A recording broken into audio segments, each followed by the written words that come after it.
Hello guys, അപ്പോൾ ഇതെൻ്റെ first video ആണ്. അപ്പോൾ ഞാൻ വിചാരിച്ചു ഇന്നൊരു വീഡിയോ എടുക്കാം. നാളെ ആറ്റുകാൽ പൊങ്കാലയാണ്. എൻ്റെ വീട്ടിൻ്റെ അടുത്തായിട്ടാണ് ആറ്റുകാൽ അമ്പലം. അപ്പോൾ അടുത്തെന്ന് പറയുമ്പോൾ ഒത്തിരി അടുത്തല്ല, എന്നാലും വാക്കബിൾ ഡിസ്റ്റൻസേ ഉള്ളൂ. അപ്പോൾ ഞാൻ കരുതി നാളത്തെയും ഇന്നത്തെയും ആയിട്ടുള്ള വിശേഷങ്ങളൊക്കെ എടുക്കാമെന്ന്. അപ്പോൾ നമ്മളുടെ ഇവിടുത്തെ പ്രിപ്പറേഷൻസും കാര്യങ്ങളും ഒക്കെ ഒരു വ്ളോഗായിട്ട് എടുക്കാം എന്ന് വിചാരിച്ചു. അപ്പോൾ അതുകൊണ്ട് ഇന്നത്തെയും നാളത്തെയും കുറച്ച് വിഷ്വൽസും ക്ലിപ്സും ഒക്കെ എടുത്തിട്ട് ഒരു വീഡിയോ ആക്കാം എന്ന് വിചാരിച്ചു. എൻ്റെ ഫസ്റ്റ് യൂട്യൂബ് വീഡിയോ ആണ്. അപ്പോൾ എല്ലാവരും സപ്പോർട്ട് ചെയ്യണം. എൻ്റെ വീടിൻ്റെ ഫ്രണ്ടിൽ നല്ല ഗംഭീര ലൈറ്റിംഗ് ഒക്കെ ആയിരുന്നു ഈ ടൈം. ഇപ്രാവശ്യം പൊതുവേ തന്നെ അമ്പലത്തിലും ഒക്കെ നല്ല ഗംഭീര ലൈറ്റിംഗ് ഉണ്ടായിരുന്നു. അങ്ങനെ ഞങ്ങൾ തലേദിവസം കസിൻസൊക്കെ ആയിട്ട് ഞങ്ങൾ ഒന്ന് ജസ്റ്റ് അവിടേക്ക് കറങ്ങാനായിട്ട് പോയി. അപ്പോൾ ഫുള്ള് കല്ലൊക്കെ കംപ്ലീറ്റ്ലി ബുക്ക്ഡാക്കി കേട്ടോ. എല്ലാ സ്ഥലത്തിലും കല്ലൊക്കെ വെച്ച് അമ്മാമ്മയൊക്കെ പൊങ്കാല ഇടാനായിട്ട് വന്നായിരുന്നു. അങ്ങനെ പൊങ്കാല അടിച്ച് പൊളിക്കുന്നുണ്ടോ തന്നെ. അമ്മാമ്മ, ആറ്റുകാൽ അമ്പലത്തിനെ പറ്റി ഇല്ലെങ്കിൽ അനുഭവം എന്തെങ്കിലും ഉണ്ടോ? അനുഭവങ്ങളേ ഉള്ളൂ. എനിക്കും എൻ്റെ മക്കൾക്കും ഈ കാണുന്ന സൗഭാഗ്യങ്ങളും എല്ലാം ആറ്റുകാൽ അമ്മയുടെ വരദാനം. ഞാൻ ഒരു 50-55 വർഷം കൊണ്ട് പൊങ്കാലയിടാണ്. ഞാൻ എൻ്റെ ചെറുപ്പത്തിൽ അമ്മയുടെ കൂടെ വന്ന് പൊങ്കാലയിടും. അത് വീടുകളിലൊന്നുമല്ല, റോഡിൽ തന്നെ വളരെ ബുദ്ധിമുട്ടി വെള്ളമൊക്കെ പൈപ്പിൽ നിന്ന് ദൂരെ നിന്നൊക്കെ എടുത്തുകൊണ്ട് വന്ന് അങ്ങനെ കഷ്ടപ്പെട്ടൊക്കെ അന്നൊന്നും ആഹാരമൊന്നും ഇതുപോലെ കൊടുക്കുകയൊന്നുമില്ല. അതുകൊണ്ട് വളരെ ബുദ്ധിമുട്ട് ആയിരുന്നു. അങ്ങനെ ഒരു പ്രാവശ്യം ഞാൻ സങ്കടപ്പെട്ട് പറഞ്ഞ് എൻ്റെ മോൾക്ക് ഇവിടെ ഒരു വീട് ഉണ്ടായെങ്കിൽ നന്നായിരുന്നതിനെ ഞാൻ പ്രാർത്ഥിച്ച് അങ്ങനെ എനിക്ക് വളരെ താമസിയാതെ തന്നെ മോളെ കല്യാണം കഴിഞ്ഞത് അമ്മയുടെ അടുത്ത് തന്നെ, അമ്മയുടെ അമ്പലത്തിൻ്റെ അടുത്ത് തന്നെ മോൾക്ക് ഒരു കല്യാണം കിട്ടി അവിടെ. അതിനുശേഷം എല്ലാ വർഷവും ഞാൻ അവിടെ ആയിരുന്നു പൊങ്കാലയിട്ടിരുന്നത്. ഇതാണ് എൻ്റെ മൂത്ത മോള് രവിക. സുട്ടൂന്ന് വിളിക്കും. ഭയങ്കര കുരുത്തക്കേടാണേ.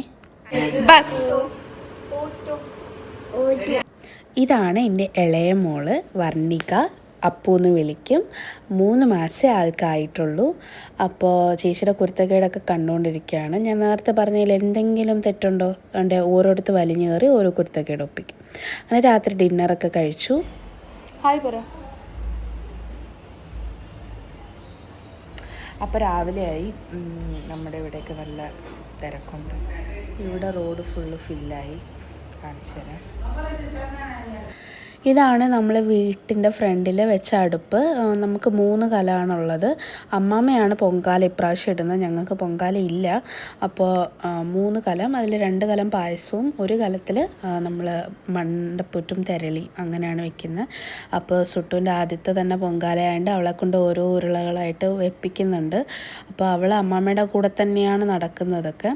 അപ്പോൾ ഞാൻ പറഞ്ഞില്ലേ, ഈ വഴി കംപ്ലീറ്റ് നമ്മൾക്ക് അടുപ്പുണ്ട്. കംപ്ലീറ്റ് ഫുള്ള് ആൾക്കാരൊക്കെ ചെയ്തു. ഈ കാണുന്നതാണ് എൻ്റെ വീട്. അപ്പം ഞങ്ങൾ വീടിൻ്റെ ഫ്രണ്ടിൽ തന്നെയാണ് പൊങ്കാല ഇടുന്നത്. അപ്പോൾ ഇതെല്ലാം അവൾ നോക്കിക്കൊണ്ടൊക്കെ നിൽക്കുന്നുണ്ട്. അപ്പോൾ അമ്മമ്മ ഓരോ ഒരുക്കങ്ങളായിട്ട് ഒരുക്കി സ്റ്റാർട്ട് ചെയ്തുകൊണ്ടിരിക്കുകയാണ്. കലത്തിലൊക്കെ വെള്ളം നിറച്ച് അങ്ങനെ. സുട്ട് ഭയങ്കര സന്തോഷത്തിലാണ്. അവൾ ഓടിക്കളിച്ച് അങ്ങനെ നടക്കുക. കുറേ ആൾക്കാരെയൊക്കെ കാണുമ്പോഴേ അവൾക്ക് ഭയങ്കര ഹാപ്പിയാണ് അവൾ. അപ്പോൾ ഈ കാണുന്നതാണ് നമ്മുടെ എല്ലാ വർഷവും നമ്മുടെ അടുത്ത വീട്ടിൽ വന്ന് പൊങ്കാല ഇടുന്നവരാണ്. പാറശാലയിൽ നിന്നൊക്കെ വരുന്ന ആൻറ്റിമാരാണ്. എല്ലാ വർഷവും അവർ വരാറുണ്ട്. അപ്പോൾ സുട്ടുവിന് ഇതുപോലെ മുണ്ടൊക്കെ ഉടുപ്പിച്ച് അവളെ ഒരുക്കിക്കൊണ്ടിരിക്കുകയാണ് അമ്മാമ്മ. അവൾ അതിലൊക്കെ നിന്ന് കൊടുക്കുന്നുണ്ട് കേട്ടോ. ഭയങ്കര സന്തോഷത്തിലാണ് ആൾ. അപ്പൂനെ ഞാൻ ഈ സമയം ഫീഡ് ചെയ്ത് ആളെ ഉറക്കി. അപ്പോൾ അവളും സുഖമായിട്ട് കിടന്നുറങ്ങുവാണ്. ഇതാണ് എൻ്റെ അമ്മ മാതാശ്രീ. അമ്മയുടെ പൊങ്കാല ലൈക്ക് അമ്മയ്ക്ക് എങ്ങനെയായിരുന്നു പൊങ്കാലകൾ, അമ്മ എത്ര പൊങ്കാല ഇട്ടിട്ടുണ്ട്, അമ്മയ്ക്ക് എന്തെങ്കിലുമൊക്കെ പറയാനുണ്ടെങ്കിൽ പറ. ഞാൻ ഒരു 28 വർഷം കൊണ്ട് പൊങ്കാല ഇടുന്നു. അതായത് എന്നെ കല്യാണം കഴിഞ്ഞു മണക്കാട് ആറ്റുകാൽ അമ്പലത്തിന് ഏകദേശം അടുത്താണ്, കുഞ്ചിറവിളയാണ് കല്യാണം കഴിച്ചു കൊണ്ടുവന്നിട്ടുള്ളത്. അപ്പോൾ 97 മാർച്ചിലാണ് ഞാൻ എൻ്റെ ഫസ്റ്റ് പൊങ്കാല. അതിനു മുമ്പ് പൊങ്കാല ഇട്ടിട്ടില്ല. അമ്മ പൊങ്കാല ഇടാൻ പോകാറുണ്ട്. എന്നുവെച്ചാൽ അന്ന് ഇത്രത്തോളം തിരക്കുള്ളതായിട്ട് തോന്നുന്നില്ല. കാരണം ഞങ്ങളിവിടെ ഒരു ചെറിയ വഴിയാണ് ഞങ്ങൾക്ക് വീട്ടിനകത്തേക്ക് കയറാനുള്ള. അപ്പോൾ ആ ഒരു വീട്ടിൻ്റെ അകത്ത് തന്നെ പൊങ്കാലയിട്ട് ഞങ്ങളത് നിവേദ്യ സമയമാകുമ്പോൾ റോഡിൽ വെച്ചിട്ടാണ് അന്ന് നേദിക്കുന്നത്. അന്ന് നമ്മുടെ വീട്ടിലെ ഫാമിലി മെമ്പേഴ്സും പിന്നെ അത്രയും അടുത്ത് 1-2 ബന്ധുക്കൾ മാത്രമേ പൊങ്കാലയ്ക്ക് വരാറുള്ളൂ. ഒരു 2020 കൊറോണയ്ക്ക് മുമ്പ് വരെ അത്യാവശ്യം കുറച്ച് പേര്, നമുക്ക് പോലും അറിയാത്ത കുറച്ച് പേര് ഇവിടെ വന്ന് പൊങ്കാലയിടും. പിന്നെ കൊറോണ കഴിഞ്ഞ് നമുക്ക് 2020-21 തൊട്ട് ഒരു 2022 വരെ കൊറോണ ഉണ്ടാകും. 2022 തൊട്ട്, അതായത് ആ ഒരു പൊങ്കാല ഇടുന്ന ആ ഒരു ടൈമിൽ ഒത്തിരി പേരെന്ന് പറഞ്ഞാൽ ഏകദേശം നമ്മുടെ ഈ തിരുവനന്തപുരം ജില്ലയ്ക്ക് പുറത്ത്, ഞാൻ റവന്യൂവിൽ വർക്ക് ചെയ്യുക. അപ്പോൾ എൻ്റെ നമ്മുടെ ഡിപ്പാർട്ട്മെൻറ്റിൽ ഉള്ള 1-2 അങ്ങനെ ഞാനൊരു ട്രെയിനിങ്ങിന് പോയ സമയത്ത് ആറ്റുകാൽ അമ്പലത്തിന് അടുത്തുനിന്ന് വീടെന്ന് പറഞ്ഞപ്പോൾ അവരെൻ്റെ കോണ്ടാക്ട് നമ്പർ മേടിച്ച് എന്നെ കോണ്ടാക്ട് ചെയ്തു. പൊങ്കാല സമയത്ത് തൃശ്ശൂരുള്ള 1-2 ആൾക്കാർ അങ്ങനെ അവർ ഫാമിലിയായിട്ട് വരും. അങ്ങനെ ഒത്തിരി 1-2 വർഷം പൊങ്കാല അവരിവിടെ തലേ ദിവസം ഇവിടെ സ്റ്റേ ചെയ്തിട്ടാണ് എത്തിച്ചേരുന്നത്. ഇപ്പം വരാറില്ല. പിന്നെ ഞാൻ സബ് കളക്ടർ മാം ഫാമിലി ഇവിടെ പൊങ്കാല 2 വർഷം കൊണ്ട് ഇടാറുണ്ട്. മാം ഇവിടെ മാറിപ്പോയിട്ടുണ്ട്. എന്നാലും മാമിൻ്റെ അമ്മ ഈ ഒരു പൊങ്കാല ടൈമിൽ എന്നെ കോണ്ടാക്ട് ചെയ്യാറുണ്ട്. വിളിച്ച് വിശേഷപ്പെട്ട് പറയും. ഈ ട്രിവാൻഡ്രം ജില്ലയുടെ അങ്ങറ്റം, അതായത് പാറശാല ആ ഭാഗത്ത് നിന്നൊക്കെ ഒത്തിരി പേര് നമുക്ക് അറിയാത്ത പിന്നെ പരിചയപ്പെട്ട് ഇപ്പോൾ ഒരു 6 വർഷമുണ്ട്. അവർ സ്വന്തം ഫാമിലി മെമ്പേഴ്സിനെ പോലെ ഇവിടെ എല്ലാ വർഷവും ഇവിടെ വന്ന് ഇടും. രാവിലെ ഒരു 2 മണിയാകുമ്പോൾ വീട്ടിൻ്റെ കാർ ഷെഡ് ഫില്ലാണ് അവരെല്ലാ ഇതും. പിന്നെ ഇവിടെ തന്നെ റെസ്റ്റ് ചെയ്യുന്നതും എല്ലാ കാര്യങ്ങളും അത്യാവശ്യം അവർക്ക് വേണ്ട സൗകര്യങ്ങളൊക്കെ ഒരുക്കി കൊടുക്കാറുണ്ട്. അതുകൊണ്ടായിരിക്കാം എല്ലാ വർഷവും ഇവിടെ തന്നെ വരുന്നത്. ഈ പൊങ്കാല അടുപ്പ് എല്ലാം അവരിവിടെ സെറ്റ് ചെയ്യും. അത് കഴിയുമ്പോൾ തന്നെ അത് മാറ്റി അടുത്ത വർഷത്തേക്ക് പറഞ്ഞ് ബുക്ക് ചെയ്ത് ഇവിടെ ഒരു സൈഡിൽ ഒതുക്കി അവർ പോകും. എപ്പോഴും അതൊരു നല്ലൊരു അനുഭവമാണ്. കാരണം എല്ലാ വർഷവും നമ്മളവരെ പ്രതീക്ഷിക്കും. നമ്മുടെ ഒരു ബന്ധം. പിന്നെ എൻ്റെ ഹസ്ബൻഡിൻ്റെ അമ്മ കഴിഞ്ഞ വർഷം വരെ ഉണ്ടായിരുന്നു. ഇവരോടൊക്കെ നല്ല ഇടപഴകലായിരുന്നു. പക്ഷെ അമ്മ കഴിഞ്ഞ വർഷം കിടപ്പായി മരിച്ചു. ഇപ്പോൾ വന്നപ്പോൾ നമ്മുടെ ഫാമിലിയിൽ ഒരു അംഗം ഇല്ല. എല്ലാവർക്കും വലിയ വിഷമമുണ്ട്. അങ്ങനെ ഞങ്ങൾക്ക് ഇപ്രാവശ്യം പൊങ്കാല അതുകൊണ്ടില്ല. അമ്മാമ്മയാണ് നമുക്ക് വേണ്ടി പൊങ്കാല ഇടുന്നത്. അത് ഒരു പറഞ്ഞറിയിക്കാൻ പറ്റാത്തൊരു ഫീലിംഗ് ആണ്. കാര്യം ഞങ്ങൾക്ക് ഒരു പ്രത്യേകിച്ച് ട്രിവാൻഡ്രവും അമ്പലത്തിനടുത്ത് താമസിക്കുന്നവർക്ക് നമുക്ക് ഓണം മറ്റ് ആഘോഷമൊന്നും അല്ല വിഷയം. ആറ്റുകാൽ അമ്പലത്തിൽ കൊടിയേറ്റ് തുടങ്ങിയാൽ പൊങ്കാല കഴിയണത് വരെ ഞങ്ങൾക്കൊരു ഉത്സവമാണ്. നമുക്കതൊരു പ്രത്യേക വൈബാണ്. കാര്യം വൈബെന്ന് പറഞ്ഞാൽ അതൊരു വേറെ ഫീലാണ്. വൈബോട് വൈബ്. ഞാനിപ്പം ആറ്റിങ്ങലാണ് എൻ്റെ ഹസ്ബൻഡ് വീട്. അവിടെ നിന്ന് ഞാനിപ്പം പൊങ്കാല ആയതുകൊണ്ട് 1 വീക്ക് ഇവിടെ വന്നു വൈബ് എൻജോയ് ചെയ്യാൻ. എല്ലാ പ്രാവശ്യവും അമ്മയുടെ അനുഗ്രഹം എല്ലാ ഭക്തജനങ്ങൾക്കും കൂടി വരികയും ഒത്തിരി പേര് പൊങ്കാല ഇടുന്നവരുടെ എണ്ണം കൂടി വരുന്നു. സ്റ്റേറ്റിൽ നിന്ന് പുറത്തു വരെ ആൾക്കാർ വരുന്നുണ്ട്. അത് പണ്ടും വരുന്നുണ്ട്. എന്നാലും ഒത്തിരി വിദേശികൾ ഉൾപ്പെടെ വരുന്നുണ്ട്. ഒരുപാട് ഇപ്പം എൻ്റെ ഫ്രണ്ട്സ് ആയാലും അവർ ഇപ്പം പൊങ്കാല ടൈമൊക്കെ ആകുമ്പോൾ ലീവ് എടുത്ത് നാട്ടിലേക്ക് വരും പൊങ്കാലയൊക്കെ ഇടാനായിട്ട്. ദുബായിൽ നിന്നും അബുദാബിയിൽ നിന്നൊക്കെ. അങ്ങനെ ഇനിയും ഒരു നല്ല ഇത് നമുക്ക് ആരോഗ്യം തരട്ടെന്ന് ഭഗവതിയോട് പ്രാർത്ഥിക്കാം. അച്ഛൻ ഇടയ്ക്ക് എല്ലാ ആഴ്ചയും എല്ലാ ദിവസവും കളഭം കളഭാഭിഷേകം കാണാൻ എല്ലാ ദിവസവും പോകാറുണ്ട്. പറ്റാത്ത ദിവസങ്ങളിൽ ചൊവ്വ വെള്ളി ദിവസങ്ങളിൽ പോകും. അമ്പലത്തിൽ പോകാത്ത എല്ലാ ആഴ്ചയും ഏതെങ്കിലും ഒരു 2-3 ദിവസം പോയിരിക്കും. അങ്ങനെയാണ്. അപ്പോൾ എല്ലാവരും തീ കൊളുത്താനൊക്കെ ആയിട്ട് വെയിറ്റ് ചെയ്ത് ഇങ്ങനെ ഇരിക്കുവാണ്. അപ്പോൾ നമ്മൾ ടി വി വെച്ചു.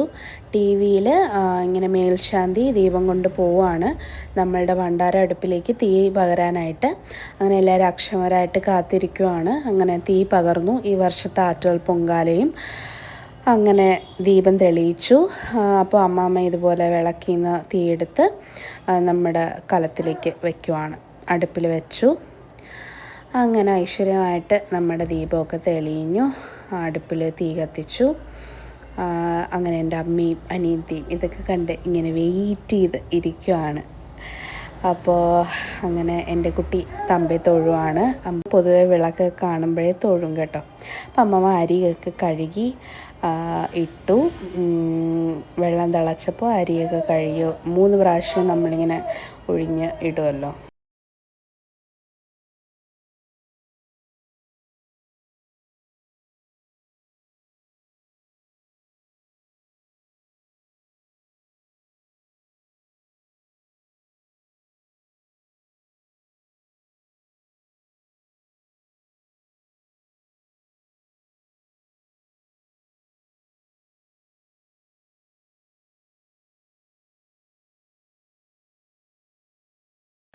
അപ്പോഴേക്കും നമ്മുടെ അപ്പുക്കിളി അച്ചാച്ചൻ്റെ അടുത്തേക്ക് ഇങ്ങനെ വന്നിരിക്കുവാണ്.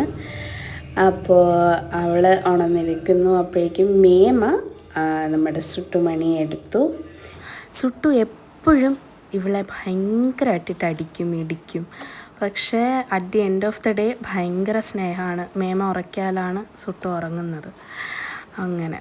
അങ്ങനെ ഒരു ചെണ്ടയൊക്കെ തൂക്കി ഇങ്ങനെ നടക്കുവാണ്. നിൻ്റെ വൈബ് എന്താണ്? ആക്ച്വലി ഞാൻ ഏറ്റവും കൂടുതൽ കാത്തിരിക്കുന്നത് ഫെസ്റ്റിവൽ ടൈമാണ്. ഒരു വർഷത്തിൽ ലൈക്ക് മോർ ദാൻ ക്രിസ്മസ് ആണെങ്കിലും ഓണമാണെങ്കിലും ഐ ലുക്ക് ഫോർവേഡ് ആറ്റുകാൽ പൊങ്കാലയ്ക്ക്. ഒരു വൈബാണ് മനസ്സിലായി എന്നുവെച്ചാൽ ഉത്സവം 10 ദിവസം ഉത്സവം. പിന്നെ എന്താ കോവിലിൽ പോകുന്നത്, അതിൻ്റെ ബാക്കിലുള്ള കാര്യങ്ങൾ, ലൈറ്റ്സ്, പിന്നെ ഇവിടെ രാവിലെ ആകുമ്പം ആൾക്കാർ കൂടുന്നത്, അതൊരു വൈബാണ്. പിന്നെ നമ്മളിവിടെ തന്നെ ഞങ്ങൾ സാധാരണ പൊങ്കാലയൊക്കെ ഇടാറ്. ഇപ്രാവശ്യം നമുക്ക് പൊങ്കാല ഇല്ല, അച്ഛമ്മ മരിച്ചതുകൊണ്ട്. അമ്മമ്മ ഇടുന്നുണ്ട്.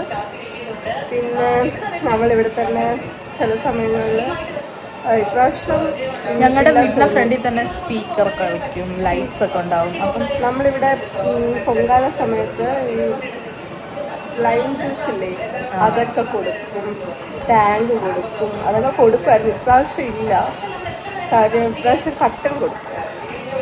അന്ന് നമ്മൾ ഈ പൊങ്കാല ഇട്ടുകൊണ്ടിരിക്കുന്ന സമയത്താണ് ഈ നാരങ്ങ കൊടുക്കുന്നത്. പക്ഷെ അതിപ്പോൾ ഇല്ല, ഇപ്രാവശ്യം ചെയ്തില്ല. കഴിഞ്ഞ വർഷം ചെയ്തിട്ടുണ്ടായിരുന്നു. അങ്ങനെ നമ്മുടെ പൊങ്കാലയിൽ ശർക്കരയൊക്കെ ഇട്ടു. അത് കഴിഞ്ഞ് നമ്മുടെ മണ്ടപ്പുറ്റ് റെഡിയായപ്പോൾ അത് മാറ്റിയിട്ട് ആ അടുപ്പിൽ നമ്മൾ തിരളി വെച്ചു. എന്നിട്ട് ഞാനും അനിയത്തിയും കൂടെ ഒന്ന് റോഡിലോട്ടൊക്കെ ഇറങ്ങി. അപ്പോൾ എല്ലാവരും അന്നദാനമൊക്കെ മേടിച്ചിട്ട് പോകുന്നത് കണ്ടു. അപ്പോൾ കണ്ടില്ലേ, ഇതൊക്കെയാണ് ഫുള്ള് ആൾക്കാർ റോഡിലൊക്കെ ഇടുന്നുണ്ട്. അങ്ങനെ ഞങ്ങളും ഒരു അന്നദാനം ഊണ് മേടിച്ചു. നല്ല വിഭവങ്ങളുണ്ടായിരുന്നു. അവിയലുണ്ടായിരുന്നു, സാമ്പാർ, തോരൻ, പപ്പടം, നല്ല ചൂട് ചോറായിരുന്നേ.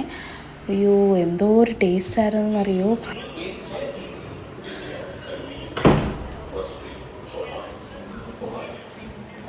പിന്നെ നിങ്ങളുടെ അവിടെയൊക്കെ ആറ്റുകാൽ പൊങ്കാല എങ്ങനെയാണ്? നിങ്ങൾ വേറെ നാട്ടിലുള്ളവരാണോ? നിങ്ങളൊക്കെ ഇവിടെ വന്നാണോ പൊങ്കാല ഇടുന്നത്? അതോ നിങ്ങൾ പൊങ്കാല ഇട്ടിട്ടുണ്ടോ? ഒക്കെ കമൻറ്റ് ബോക്സിൽ പറയൂ. എൻ്റെ ഈ വീഡിയോയ്ക്ക് എത്ര ലൈക്ക് കിട്ടും എന്ന് പോലും എനിക്കറിയില്ല. പക്ഷേ നമ്മൾ ട്രൈ ചെയ്യണമല്ലോ.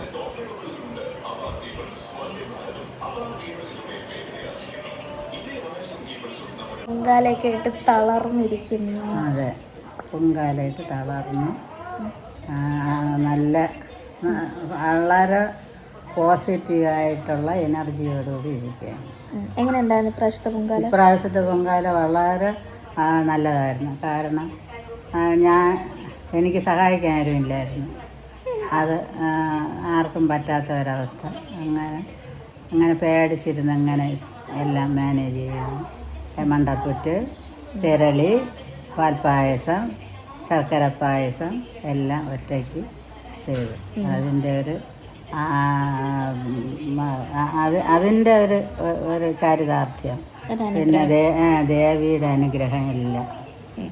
ഇപ്രാവശ്യം കുറേ കൂടുതൽ അനുഗ്രഹം എനിക്ക് കിട്ടിയിട്ടുണ്ട് എന്ന് എനിക്ക് ഫീൽ ചെയ്യുന്നുണ്ട്. ദേവി ഒരിക്കലും എന്നെ കൈവിട്ടിട്ടില്ല. ഇതുവരെയുള്ള എൻ്റെ എല്ലാ ഉയർച്ചയ്ക്കും എൻ്റെ മക്കളുടെ ഉയർച്ചയ്ക്കും എല്ലാം ഒരേ ഒരു ശക്തി ദേവി. അങ്ങനെ ലഞ്ച് ടൈമായി. ഗീ റൈസും വെജിറ്റബിൾ കറിയും അതുപോലെ തന്നെ സാലഡും പപ്പടമൊക്കെ ആയിരുന്നു. ഞാനിതാണ് കഴിച്ചത്. ഇത് നമ്മുടെ വീടിൻ്റെ ഫ്രണ്ടിലത്തെ ഒരു ട്രസ്റ്റുകാർ ഉണ്ടാക്കിയ അന്നദാനമാണ്. അത് നമുക്ക് വീട്ടിൽ തന്നെ കൊണ്ട് തന്നവർ. അയ്യോ, ഇത് ഭയങ്കര ടേസ്റ്റായിരുന്നു. അനിയത്തി മറ്റേ ചോറും കറികളും അതാണ് കഴിച്ചത്. ഞാനിതാ കഴിച്ചത്. എൻ്റെ പൊന്നെ, ഭയങ്കര ടേസ്റ്റായിരുന്നു. പൊതുവേ ഈ അന്നദാനത്തിനും അമ്പലത്തിൽ നിന്ന് കിട്ടുന്ന ഫുഡിനും ഒക്കെ വല്ലാത്തൊരു ടേസ്റ്റായിരുന്നു. നിങ്ങൾക്ക് തോന്നിയിട്ടുണ്ടോ അങ്ങനെ? എനിക്ക് എപ്പോഴും തോന്നും കേട്ടോ, നമ്മൾ വീട്ടിലുണ്ടാക്കിയാൽ ആ ടേസ്റ്റ് കിട്ടത്തില്ല. നല്ല ടേസ്റ്റാണ്, എനിക്ക് ഭയങ്കര ഇഷ്ടമാണ്. അങ്ങനെ നേദിക്കാനുള്ള സമയമായി. സുട്ട് ചേച്ചിയുടെ അടുത്തേക്ക് പോയി. എന്നിട്ട് നമ്മളോടൊന്നും വരുന്നില്ല. അവൾ ബൈ ബൈ ഒക്കെ പറഞ്ഞ് പോവുകയാണ്. എവിടെ അപ്പോൾ കണ്ടില്ലേ, അമ്മമ്മ നിൽക്കുന്നവിടെ നല്ല കാറ്റുണ്ട്. തണുത്ത കാറ്റിങ്ങനെ വീശുന്നുണ്ടായിരുന്നേ. അപ്പോൾ അമ്മമ്മ പറയാണ് ദേവിയുടെ അനുഗ്രഹമാണ് അങ്ങനെ കാറ്റായി വന്ന് തലോടുന്നു എന്നൊക്കെ അമ്മമ്മ ഇങ്ങനെ പറയുന്നുണ്ടായിരുന്നു. അങ്ങനെ അമ്മ ഇങ്ങനെ വെയിറ്റ് ചെയ്തിരിക്കുമ്പോഴേക്കും നമ്മുടെ ശാന്തി വന്നു. നമ്മുടെ നിവേദ്യമൊക്കെ തളിച്ച കൂട്ടത്തിൽ നമ്മുടെ വീട്ടിനകത്തും കയറി പോറ്റി ഇങ്ങനെ തീർത്ഥം തളിച്ചിട്ട് പോയി. അത് വലിയൊരു അനുഗ്രഹമായിട്ട് തോന്നി. അങ്ങനെ ഞങ്ങളുടെ നിവേദ്യം പാൽപ്പായസം, ശർക്കര പായസം, മണ്ടപ്പുറ്റ്, അതുപോലെ തെരളി, ഇത്രയൊക്കെ ആയിരുന്നു. പറയാതിരിക്കാൻ വയ്യ, ഇപ്രാവശ്യം ഭയങ്കര ടേസ്റ്റായിരുന്നു. എൻ്റെ സുട്ട് വളരെ നന്നായിട്ട് സ്വന്തമായി സ്പൂണിൽ കോരി അവൾ പായസം കഴിച്ചുകൊണ്ടിരിക്കുകയാണ്. അവൾക്ക് നല്ല ഇഷ്ടമായി. പൊതുവെ അവൾക്ക് അമ്പലത്തിലെ പായസങ്ങളൊക്കെ ഭയങ്കര ഇഷ്ടമാണ്. അപ്പോൾ അവൾ സ്വന്തമായിട്ട് സ്പൂണിൽ കോരി കഴിക്കാനൊക്കെ ഉള്ള ശ്രമത്തിലാണ്. അങ്ങനെ എല്ലാവരും പോയി. നമ്മൾ വീടൊക്കെ അടിച്ചു വാരി തുടച്ചു വൃത്തിയാക്കി. അമ്മാമ്മയും തിരിച്ച് വീട്ടിലോട്ട് മടങ്ങി. എല്ലാം ഒരു സൈലൻസായി പെട്ടെന്ന്. അങ്ങനെ നമ്മൾ ഈ വർഷത്തെ ആറ്റുകാൽ പൊങ്കാലയും നല്ല ഭംഗിയായിട്ട് കഴിഞ്ഞു. ഇനി ഒരു വർഷത്തെ കാത്തിരിപ്പാണ്. വളരെ വിഷമം തോന്നും. കാരണം പെട്ടെന്ന് ഈ ബഹളവും കൊട്ടും മേളവും ഒക്കെ കേട്ടിട്ട് പെട്ടെന്ന് സൈലൻ്റ് ആകുമ്പോൾ നമുക്കൊരു വിഷമം ഉണ്ടാവില്ലേ, അത്. അപ്പോൾ ഇപ്രാവശ്യം നല്ല ലൈറ്റിംഗ് ഒക്കെ ആയിരുന്നു. അപ്പോൾ എൻ്റെ വീഡിയോ ഇത്രയേ ഉള്ളൂ. എല്ലാവരിലേക്കും എത്തും എന്ന് വിചാരിക്കുന്നു. Thank you for watching. അപ്പോൾ അടുത്ത വീഡിയോ വരുന്നവരെ ബൈ ബൈ.